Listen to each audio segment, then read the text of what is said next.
Good morning. It is time for driving in Korea. Assuming that there's a time for driving in Korea, I just do it whenever I remember to do it.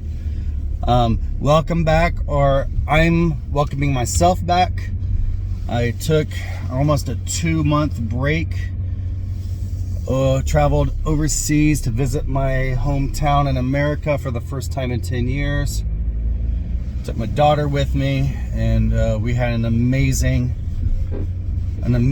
epic adventure that included Christmas in New Orleans, a 7-day New Year's Eve cruise with the entire family and friends, extended family, and then a week at Disney World, and then chilling with the fam in one of the coolest small towns in America, where there's a lot of great food and live music. Anyway, I'm back readjusting to the land of the morning calm, said with sarcastic air quotes, and immediately hit the ground running with something that kind of irked me. I'm part of this group, Joel Marinan, really cool dude. He runs a Facebook group for people traveling in Korea, and he tagged me in this post about someone who had a really bad food tour experience. Now, if you're new to this, I've been running, I don't call them tours, I call them experiences, because they really are run differently than tours. I've been running food experiences and a ghost tour and such for over 10 years. And this really upset me because it really hurt our industry. So this the person who posted it, her friend had booked a food tour through an Instagram influencer, or some type of influencer, because I looked at their Instagram account. They don't have that as many followers to be qualified as an influencer. Humble bragging. But the food tour, which they paid $600 for, consisted of just walking to a few places in Itaewon, Korean food places in Itaewon. And they had to pay for their own food. That's $600, and it was for 4 people.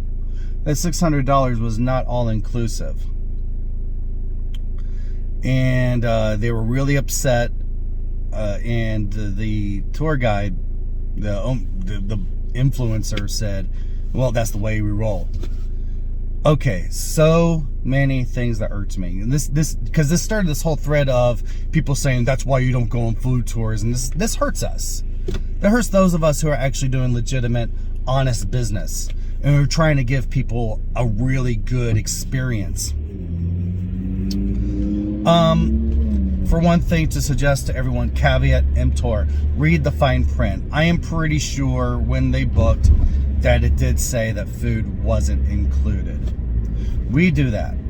Most of our experiences, food and drinks are included, except otherwise. There's some like certain tailored private experiences where we cannot anticipate what the cost will be. So we just say you will have to pay for the food.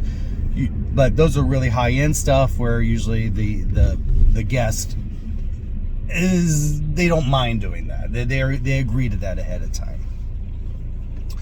But yeah, a proper food tour should be all inclusive. That's my one rule.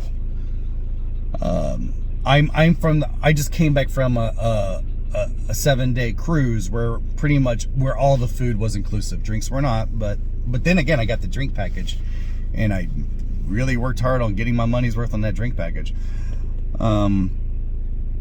Yeah, food should be included, because your guest should not have to worry about anything. They're already in an unfamiliar location. They don't want any more uncertainties like food costs in their tours. So they prefer to have, okay, this is all settled. I can turn off my brain and relax. That's what they want. Second thing, who the fuck does a Korean food tour in Itaewon? Seriously, that is the last place where you'll find good Korean food, next to Gangnam. That's the laziest food tour I ever heard of. I bet you, I'm wondering if this person just lives in Itaewon and never leaves. You go to Itaewon for everything but Korean food. That's the international area. That is not where good Korean food is. That is the Korean food that was made for the American soldiers that used to be there, and any tourists, which, you know, tourist food is not good food. I'm pretty sure they went to, what is that called? The place behind the Hamilton Hotel that everyone keeps ranking highly on TripAdvisor. It is the most pretentious bullcrap Korean barbecue I've ever had. It's like you pay a lot of money for very little food. They don't do anything special to it. It's the same raw meat cuts that you throw on a grill, and they only give you like 2 banchan with that, and then they charge you like $100 for a bottle of Yellowtail. I'm exaggerating, but it's an awful place, but it keeps getting rated highly. I have a feeling he took him there, and that is the utmost of laziness if that person did that. And it's an awful, I mean, seriously, that place, I went there, gosh, oh my God, 2011 was the last time I went there. It was when they first opened. And I still, just bad taste in my mouth still from that place. I'm so upset about that place. Anyway, do not do a Korean food tour in Itaewon. Yes, do a craft beer crawl in Itaewon, or explore foreign foods that you normally don't get, or something that you miss from home.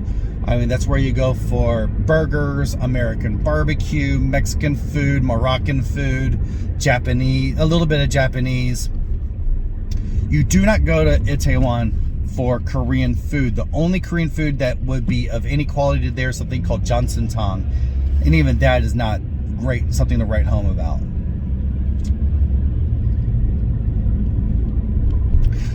And the third part that irked me was when they brought it up, he just shrugged his hand, and said, well, that's how we roll. Now, I've been in situations, not every one of my tours or my experiences has knocked it out of the park. I've had some bad ones, and they were my fault, or it didn't meet my guests' expectations. This is a policy I have, and it makes me sad that others do not follow this policy. If the guest is not satisfied, and they do have a legitimate complaint, which this one was, I return the money. I give them a full refund. I've had this up. Even if you listen to our Dark Side of Seoul episode on bad tourists, where Sean and I just go nuts and we just rip on, that was very satisfying emotionally. But there was one private tour I did for it was the perfect storm of picky eaters, and it just couldn't work. I just couldn't. I was arrogant. I thought I could find a tour that would fit them. What hurt was the places one place I planned to go to, they suddenly tore down the building the week before. They don't tell me these things, so it turned out to be a bad tour. And I just refunded their money. And you know what? And that's just something you have to take in this business. That because if I can't give you the good experience, you don't give me the money. You're paying me for the experience. And so that's what got me. So this is a pattern I've seen a lot with the tourism in Seoul and Korea in general. This has been a problem. I've heard people complain so much on my tours. A lot of them are booking through TripAdvisor / Viator. And Viator recently, they're trying to clamp down on a lot of these bad actors, but these bad actors still exist, and they still move up really quickly in the ranking on Viator. Do not totally trust Viator and TripAdvisor. Book really There are a lot of people took my tour as a backup, because the one they originally booked canceled because they didn't get enough people, or they didn't feel like doing the tour at that time. This is the big problem with the Korean tour industry, especially on TripAdvisor, is that you will book a tour and they will suddenly cancel the day before. And then you're like, what do I do? They do this a lot. This has happened so many times. And so they take my tour and they go, oh, well, this was good. I mean, we should have done you. And I'm like, yeah, you should have, but, you know, we all made mistakes.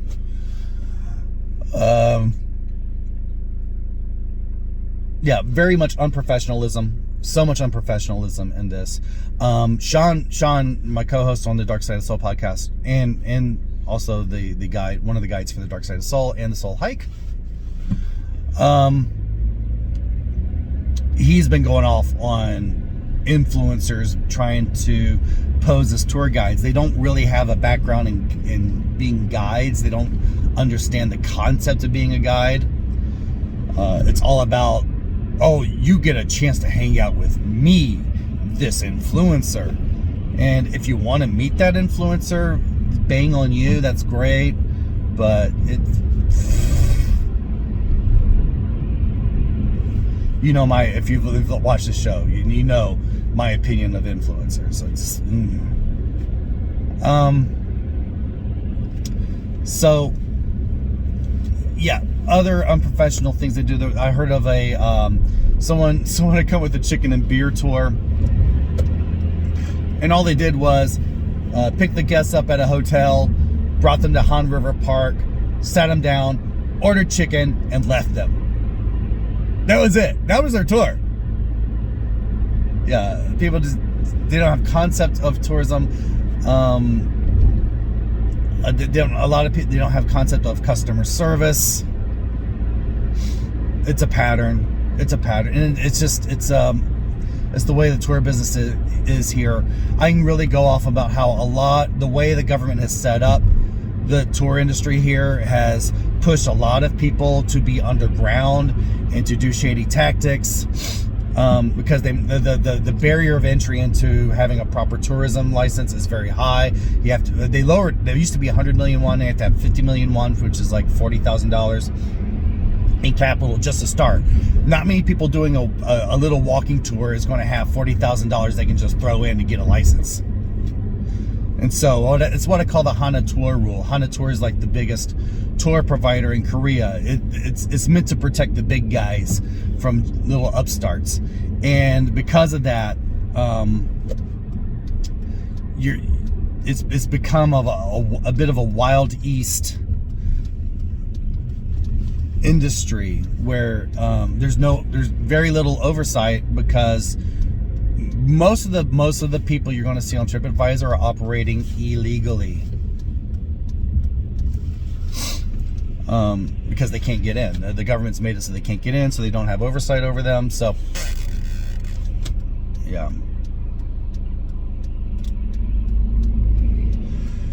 So I guess my conclusion of this is, well, if you are in the tourism business and you're watching this, please, man,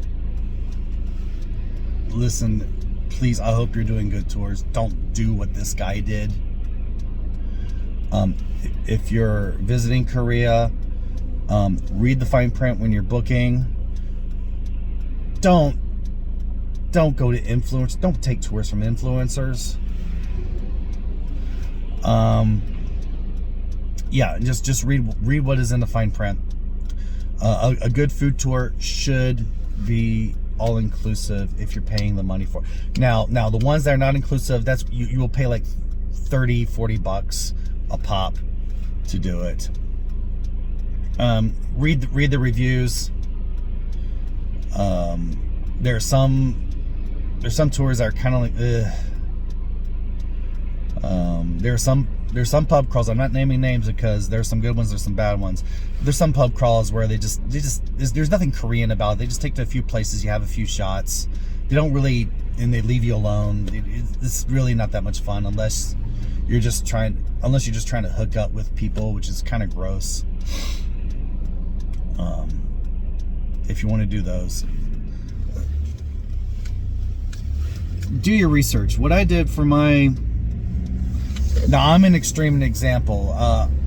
The trip I just returned from, we started planning it a year and a half before.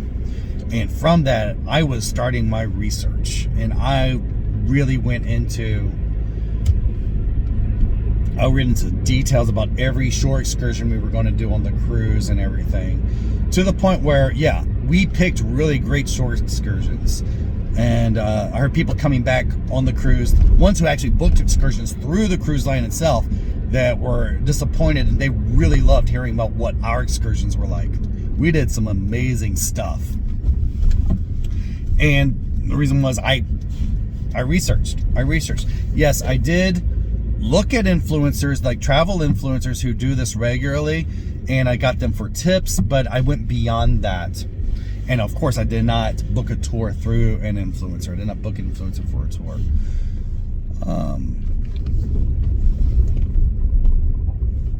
Yeah, so, you know, it's, do your research. Another thing that irks me is people say, oh, you don't need a food tour. Depends. You'll likely get this a tourist experience. One of the reasons I made this my business was I noticed the frustration people had visiting Korea. The restaurant scene is not tourist friendly. For one thing, most of the menus are not going to be in English. It's even hard to find out what the restaurant serves. Third thing, it's a Korean thing. A lot of restaurants that you might want to go to do not accommodate single diners. And a lot of times sometimes people go to a barbecue restaurant or such, and they're unsure how to eat the food. I know, you're like, well, how do I eat this food? I mean, well, how would you not know that? Well, it's not tourist friendly. That's why I created this was so that people would be able to go to good places that are not touristy. Single diners, they will be able to experience something that they would have to get someone else to join them for. And three, like showing them like, hey, this tips on how to eat barbecue, make up your Korean barbecue game, things like that. Tips on finding a good Korean fried chicken place. We did a chicken and beer tour this week with a lovely family staying in Myeongdong, and obviously they weren't following my channel because they were eating in Myeongdong, and they were like, oh god, there's no good food in Myeongdong. They had fried chicken and barbecue in Myeongdong, and none of it was, well, they said the fried chicken was okay, but the barbecue was awful. Yeah, don't eat in Myeongdong. But my point with that was that there are uses for finding an insider so that you can maximize your stay. I mean, come on, a lot of you are traveling halfway around the world, 12, 16-hour flights, dealing with a ton of jet lag. It really helps to have an insider to help make this time worth it for you. You don't want to have to go through all that and then you just ate at the same old touristy place everyone else does. You know, Gwangjang Market, which is fine, but there are better markets out there. Tosokjeon for samgyetang. Yes, good samgyetang, but it's like, you know, everyone and their uncle has done that. It's not really that much of a unique experience. I'm one of those people that likes to go somewhere and I've had something unique that not everyone else has done. And I want a great personalized experience. I want to get not the same old pablum that every other tourist has. I want a really good immersive cultural experience.